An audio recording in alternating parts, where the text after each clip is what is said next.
মুহাম্মদ সাল্লাল্লাহু আলাইহি সাল্লাম বলছে দাড়ি রাখো, এরা কাটে। বলছে টাকনুর উপরে প্যান্ট বড়, এরা নিচে পড়ে। এখন নায়কেরা দাড়ি রাখে, এরা দাড়ি রাখে। আল্লাহ তাআলা বলছে হালাল খাও, এরা সবসময় হারামের প্রতি ঝুঁকে থাকে। ইসলাম যত কিছু আদেশ করছে, মুসলমানদের বর্তমানে কাজ হয়ে গেছে সবকিছুর বিরুদ্ধাচরণ করা। ওয়াল্লাহি যদি শুকর খাওয়া হালাল হতো, কেউ শুকর খেত না, গরু খেত সবাই।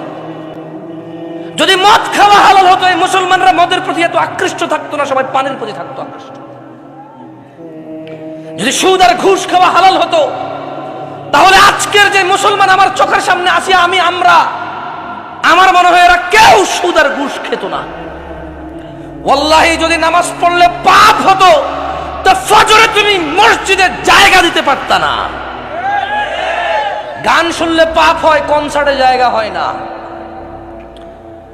গান শুনলে পাপ হয়, কনসার্টে জায়গা হয় না। সিনেমা দেখলে পাপ হয়, ইন্টারনেটে মিলিয়ন বিলিয়নস ভিউ হয় ওইটার।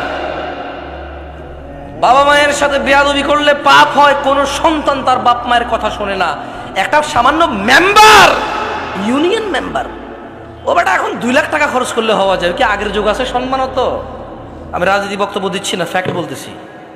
নিজের উপরে নিয়েন না কেউ। আমি রাজনীতি বুঝি কম, তাই বলি না। আমার শত্রু বানায় শুধু শুধু নিজের শত্রু বাড়ায়েন না। আমি নিরীহ মানুষ, মনে আপনার কষ্ট যাবে শুধু, বাস। আমারও ইনশাল্লাহ কিছু করতে পারবেন না, আমিও পারবো না। আপনারা যা করবে, যদি কিছু হয় ওটা আল্লাহর তাকদিরে আছে, আমার হবে, আপনার হইলে ওটা আল্লাহর তাকদিরে আছে, তাই হবে, বাস, দ্যাটস ইট। আমি ভয় পাই না তা না, এই জন্য আরো অনেক কন্ট্রোল করে বলতেছি। তো এই জন্য দেখবেন বাবা মায়ের অবহেলা। ওর যদি খালি ইউনিয়ন চেয়ারম্যানে বলে ওকে বলিস তো একটু দেখা করতে, ও লুঙ্গি কোনটা পড়বে এই টেনশনে পড়ে যাবে, যাইতে হবে রে। ওর বাপ মা ওকে ডেকে পাঠাইলেও বলো যে আসতেছি, বলে দিস পরে আসতেছি।